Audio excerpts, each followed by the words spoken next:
up, YouTube? Topaz Ace back for another review, and this one is to that Big Tymers designer Caskets, and I'm giving this one the green light, dude, because this is fire.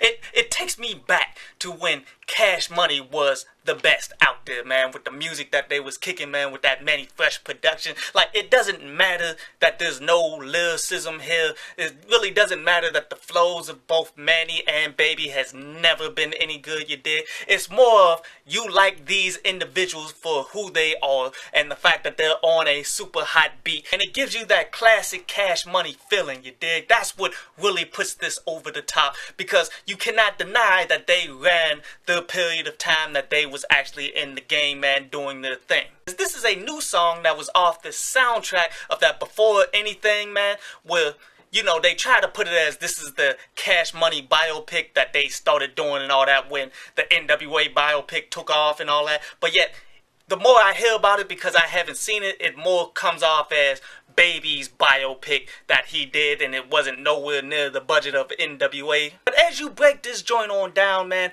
I definitely enjoyed the production. Our production is fire. But then when you look at the lyrics here, especially with Manny Fresh's, it's very interesting, because this is one of the things that he talked about in the interview of when they started to break up from Cash Money, because they saw 50 Cent was coming into the game and he was changing up everything as the music was going back gangster. And that's the direction that Cash Money wanted to go, but Manny Fresh came out saying that that's not who I am, that's not what I do. And that on top of the fact that Baby never paid Manny for the work that he did for all these years and all of that stuff, dude, it pretty much drove the wedge in Cash Money, and he went on and did his own thing. But when you break down these lyrics here from Manny Fresh, he's more going into a gangster direction, man. And the way I see it is, how long are you going to starve before you go back to the person that betrayed you, but yet you still can eat a little bit? Because Manny Fresh has come out a bunch of times and he got a lot of songs from a lot of different artists, but yet we haven't heard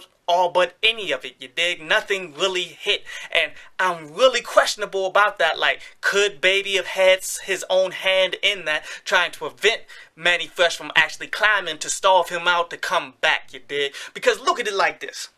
Say you working at a McDonald's or something like that, man, and they stab you in the back and you end up quitting because they wasn't paying you. You thinking all this experience you got with this restaurant, man, that you can go ahead and work with any of these restaurants out there and they're going to give you a better deal than what you was going with that regular McDonald's, you did. But when you go around and none of them are really rocking with you, and because all of your experience is here, you can't really get a job anywhere else, how long you gonna sit up there and starve before you go back like, alright, let me just work with these people that's gonna rock with me, take my money, and then do it a different way. And now I'm happy that they're both doing the Get Your Roll On flow again, man, because if you guys have been paying attention this year, man, a lot of individuals have been coming out using that same exact flow. It seems as though that whole era of music seems to be coming back around, like right now, and the fact that they're still relevant enough to try to take advantage of it, I'm all for that, you dig? Definitely go ahead and check this out, man. Song is fire.